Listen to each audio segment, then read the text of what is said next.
સનાતન હિન્દુ પરંપરાનો સિદ્ધાંત છે કે જે માણસ પૈસા કમાય જીવનમાં એ પરબ બંધાવે, પૈસા કમાય હોસ્ટેલું બનાવડાવે, પૈસા કમાય સમાજની વાડીઓ બનાવડાવે, પૈસા કમાય એ માણસ દવાખાના ખોલાવડાવે. વાત સાચી છે ખોટી? જે માણસના હાથમાં પૈસા અને શક્તિ આવે એ આપણી પરંપરા પ્રમાણે સમાજ માટે કંઈક બનાવતો હોય છે. ભાજપના હાથમાં પણ પૈસા અને સત્તા આવી. એણે શું કર્યું? વિરોધ પક્ષના ઉમેદવારો ખરીદવામાં પૈસા વાપર્યા. ભાઈ, તમને ઈશ્વરે પૈસા આપ્યા તો નિશાળ બનાવવી હતી, દવાખાના બનાવવા હતા. અવડા મોટા કતારગામથી લઈ અને ઠેઠ કામરેજ સુધીના વિસ્તારમાં એક સરકારી શબવાહિની નથી. જીવતે જીવતો સુવિધા નથી આપતા. મરી ગયા પછી એક હારું ઠાઠડી લઈ જવાનું વાહન નથી સરકારી. અનેક ટ્રસ્ટની સંસ્થાઓ એના પેલા મોક્ષ રથ, અંતિમ રથ સંસ્થાના હાલે છે. આપણે મરી જાય તો આપણી લાશ લઈ જવાનો ખટારો આ સરકાર પાસે નથી. વાત કરે છે વિકાસની, મહણિયા નથી. જાહેર સ્ટેજ ઉપરથી આવું બોલતા આપણને તો શરમ આવે કે માણસ મરી જાય તો ક્યાં ઠેઠ બાળવા લઈ જાઓ. થોડુંક નજીકમાં કઈ બાળવાના ઠેકાણા નથી. આ તો મોત સુધરે નહીં. ક્યારે વિકાસ થશે? અને એટલે હું કહું છું કે આપણી પરંપરા એ છે કે જેના હાથમાં શક્તિ આવે. હું આવ્યું હે?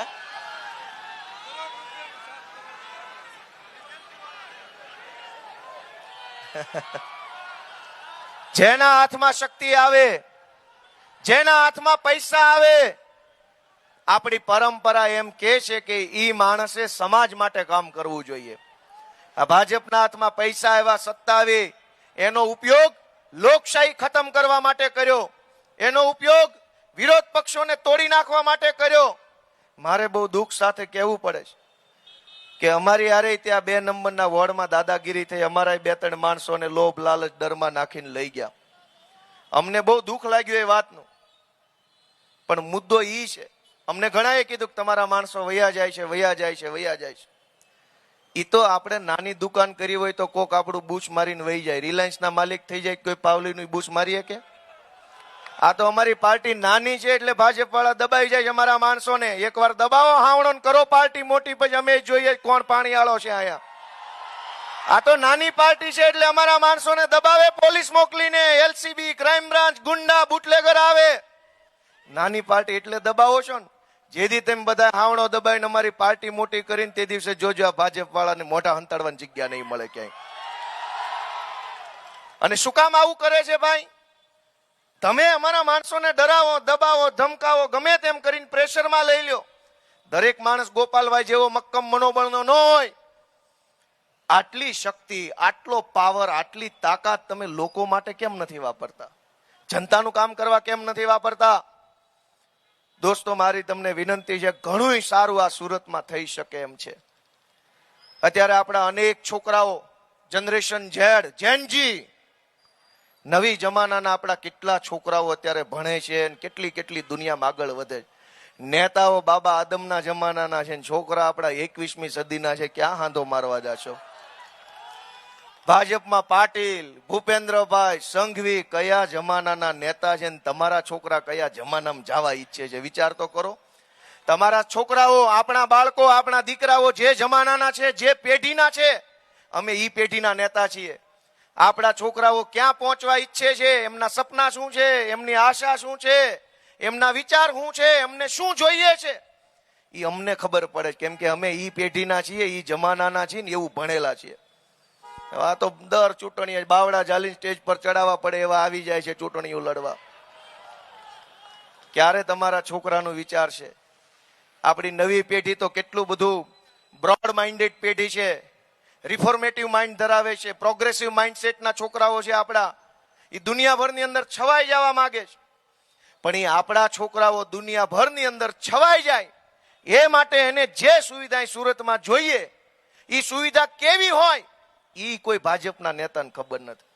અમને ખબર છે કે આપણા છોકરા માટે શું બનાવવું પડે. એક શાનદાર સ્પોર્ટ્સ કોમ્પ્લેક્સ બનાવવાની જરૂર છે. આપણા બધા છોકરાઓ રમત ગમત તરફ આગળ વધે છે. ચેસ રમે, badminton, hockey, volleyball, indoor, outdoor બધી રમત રમે. ક્યાં રમત ગમતનું ગ્રામન રાજકારણનો અખાડો છે? બાજા કરો. સારી રમત રમવા માટે, આપણા છોકરાઓનું શરીર મજબૂત બને, મન મજબૂત બને અને બહુ સારું રમે તો દેશનું, રાજ્યનું નામ રોશન કરે, એ માટે સ્પોર્ટ્સ કોમ્પ્લેક્સ અહીંયા વરાછામાં બને. એવું કેમ એકેય ભાજપ વાળો નથી બોલતો? તમને હરાવી દેશું. ભાઈ અમને હરાવી દેમાં હું મહાનતા છે? 500 કરોડના ખર્ચે ઇન્ટરનેશનલ સ્ટાન્ડર્ડનું સ્પોર્ટ્સ કોમ્પ્લેક્સ બનાવો તો માનું કે તું મુશાળો મરજ છો. બાકી શું છે? સરકાર તમારી છે, કરો ને ભાઈ. અમને હું કામ ચેલેન્જો આપો? અમે નાના માણસો છીએ, માંડ માંડ જીવીએ છીએ, જીવવા દો અમને. ચેલેન્જો મારવી હોય તો કામની ચેલેન્જ મારો. તમારી સરકાર છે, 2 નહીં 3 એન્જિન છે. અને જો કે આ ડબલ એન્જિનની વાતમાં મને દમ નથી લાગતો. એક એન્જિન કામ કરતો બીજું હું કામ લગાડવું પડે છે?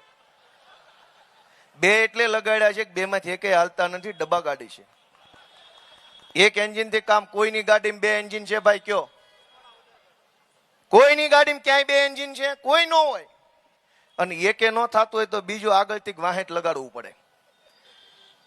મિત્રો, આપણે બહુ બધું, હજુ ઘણું બધું કરવાનું બાકી છે. અમારી ઉપર, આમ આદમી પાર્ટી ઉપર હમણાં આ ભાજપ વાળા આરોપ લગાવ્યો કે કરોડો રૂપિયાનો હવાલો પાડી દીધો છે. અને ક્રાઇમ બ્રાન્ચમાં 2-4 એના દલાલ છે ભાજપના. દરેક ક્રાઇમ બ્રાન્ચમાં 2-5 દલ્લાઓ રાખેલા છે. એ હર્ષ સંઘવીની ગુલામી કરે છે મેડલ માટે, પણ એને મેડલ ગોપાલભાઈ ઇટાલિયા આપશે. એ દલ્લાઓને મેડલ માનની ગોપાલભાઈ ઇટાલિયાના વરદ હસ્તે આપવામાં આવશે સુદામા ચોકની અંદર. તમે જે દી મારી સરકાર બનાવો તે દિવસે દોસ્તો. એટલી હદે દલાલી હારી નહીં ભાઈ. 1 કરોડ રૂપિયાનો હવાલો પકડાનો છે. 1 કરોડ રૂપિયાનો હવાલો પકડાનો એવો આરોપ અમારા ઉપર ભાજપે લગાવ્યો છે.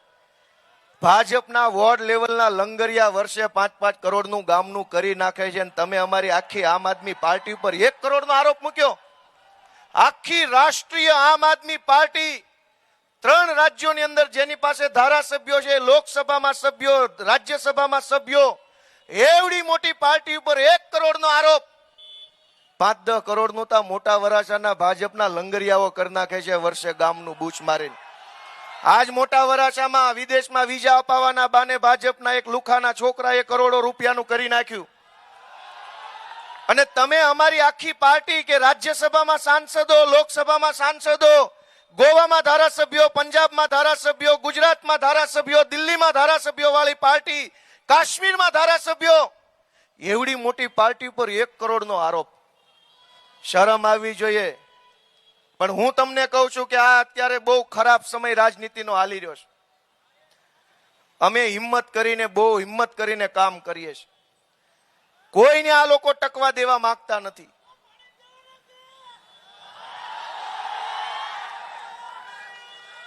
દોસ્તો, તમારા આશીર્વાદની જરૂર છે. આ લોકો એમ ઈચ્છે છે કે કોઈ પણ માણસ ભાજપની સામે હોવો જ ન જોઈએ રાજનીતિમાં. કોઈ ન હોવો જોઈએ, માત્ર ભાજપ વાળા. ગમે તેમ કરીને, દાદાગીરી કરીને, ગુંડાગીરી કરીને, ક્રાઇમ બ્રાન્ચ મોકલીને 2024ની લોકસભાની ચૂંટણી અહીંયા બિનહરીફ થઈ હતી. એમાં સુરતની ક્રાઇમ બ્રાન્ચના પોલીસ વાળાએ ભયંકર ભૂંડી ભૂમિકા ભજવી હતી. શું થયું? લે, હા, ક્યાંથી આવ્યા?